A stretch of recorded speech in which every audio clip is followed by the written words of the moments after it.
Welcome to our new series, Chronic Illness and Disability 101. Did you know that more than 50% of all working adults will at some point in their career experience a disability or a debilitating event that will last longer than 90 days? Here, we're sharing facts and disproving stereotypes. So whether it's you or someone you love, this journey can be a little easier and a lot less lonely. Chapter 3, Feeding Tubes. Hello, friend. I'm so glad you're here. From November of 2019 to February of 2020, I lost about 60 pounds. In mid-February, when they finally admitted me to the hospital, I weighed at best around 90. I could no longer hold down water. I hadn't been able to hold down food for several weeks. I could actually feel like parts of my body shutting down, and it was scary. I would not wish that on anyone. My doctors agreed that the best option to keep me alive was a feeding tube. A feeding tube is a medical device to deliver nutrients and medication directly to the stomach or small intestine. Primarily used when a person is unable to eat or drink enough to meet their nutritional needs for short or long periods of time. We knew this was my best option, but when we started discussing what type of tube to use, I had no idea there were so many options. It really depended on whether this was a long or short-term need and the patient's medical condition. People are most familiar with a nasogastric or nasoenteric NG or an NE tube. These are inserted into the nose, passed down the throat, and the NG tube goes into the stomach, while the NE tube goes right into the first part of the small intestines called the jejunum. These are great for temporary or short-term needs, like after a surgery or injury, even in hospital treatment. For long-term needs, there are still several options. There's a PEG tube. It's inserted through the abdominal wall and into the stomach. This is usually placed in patients who can't eat by mouth for an extended period of time. For example, if a coma patient's stomach is still working, this would be a great option for them. There's a J tube. It is also inserted through the abdominal wall, and it goes straight to that first part of your small intestines called the jejunum. That's where all your nutrition and nutrients are actually absorbed, and it bypasses the stomach completely. Now, what I have is actually a GJ tube. It's a combination of the two we just talked about. I have one tube that goes in through the abdominal wall.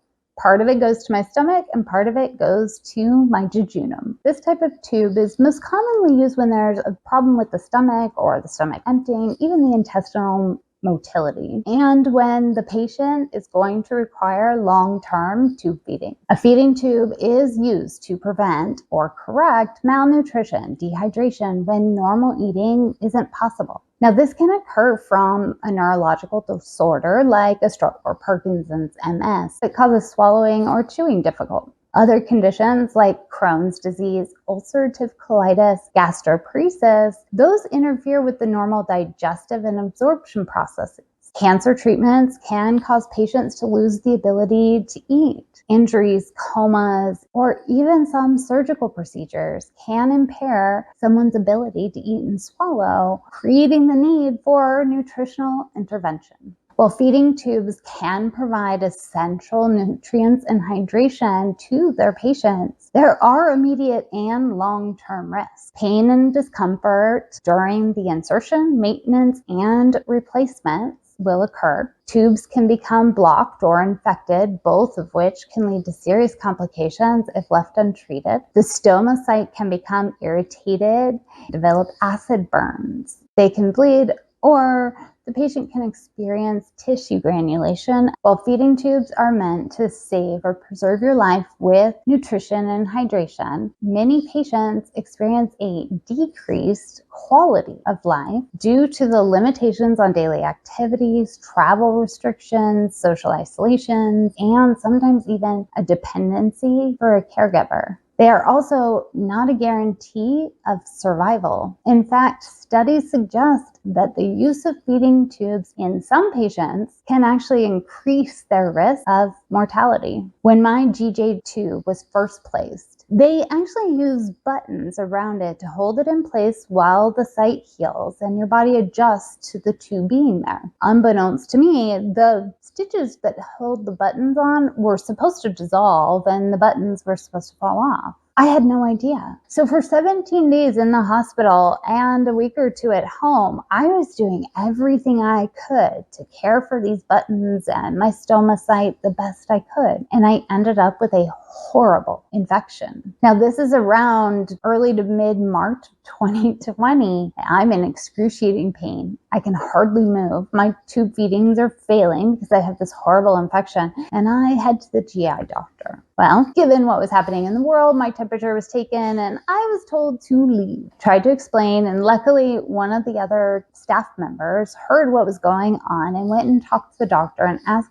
him if he was willing to still see me. Luckily, he and I talked on almost a daily basis at this point, so he had a little bit of an idea of what was going on. So he told them to bring me on back. He looked at the mess that was my abdomen and scheduled me for immediate surgery. The only reason it got like this was because I didn't know that those buttons were supposed to fall off, and if they didn't, I should have had them removed. Patients with feeding tubes face difficulties finding appropriate care, adequate support, but need to be monitored very closely by healthcare providers to ensure that not only are their nutritional needs being met, but they're not experiencing any issues like an infection. It's important to keep that line of communication open. Even after 17 days in the hospital, no one told me about the buttons or the stitches.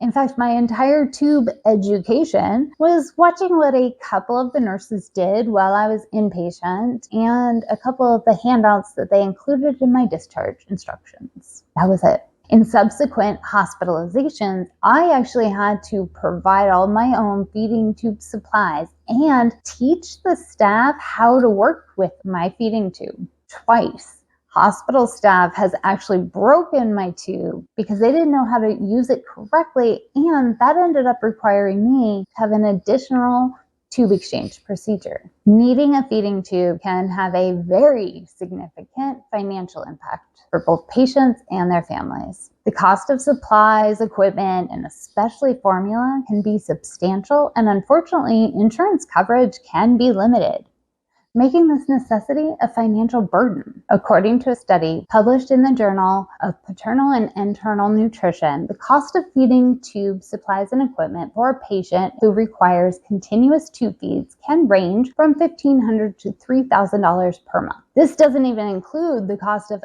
appointment procedures, healthcare providers, or other medication. In my case, I'm 100% formula fed. However, my insurance will only cover formula if it is medically necessary. They cover all the supplies, the equipment, the procedures, everything except the formula. And apparently, being 100% dependent on formula does not mean that it's medically necessary. I would love it if someone could explain that logic to me. According to a study conducted by Olay Foundation, they're a nonprofit organization that supports people with nutritional difficulties. 27% of their respondents reported that they had been denied insurance coverage for feeding tube supplies or equipment. The financial implications of a feeding tube can be substantial, and although few and far between and hard to find, there are options for financial assistance and support. I have a resource sheet available that you can download for free on my website.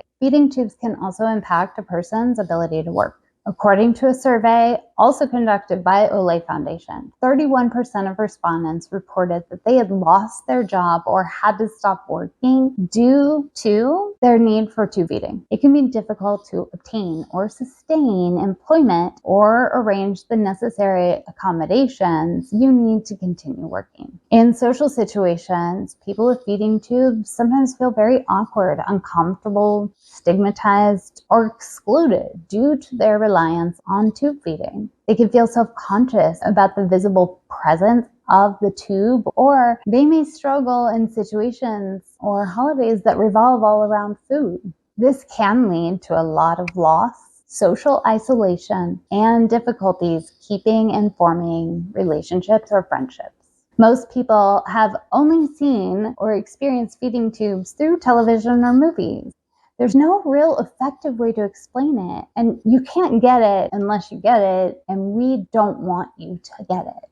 If there is someone in your life dealing with this, it is important to recognize and talk with them about their situation, what accommodations they may need, and how you can support them in this hard season. However, the best thing you can do is to educate yourself and others about their condition and the ways that this challenging process can benefit them and their family. When I left the hospital after 17 days, I had no idea what to do. I had no idea what was going to happen next. And the worst part, the hardest part was that I had no one to answer my questions. It was scary, it was lonely, and it was completely overwhelming. In most cases, people talk about how online support groups are very negative or awful, but in my case, those online support groups is where I finally found answers and support and acceptance. If you're going through this, I am so sorry that you have to fight this battle, but I'm glad that you're here.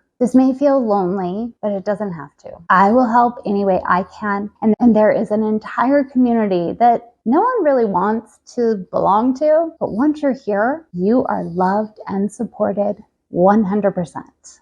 Thank you for being here, my friend. And I'm glad you know that you're not alone.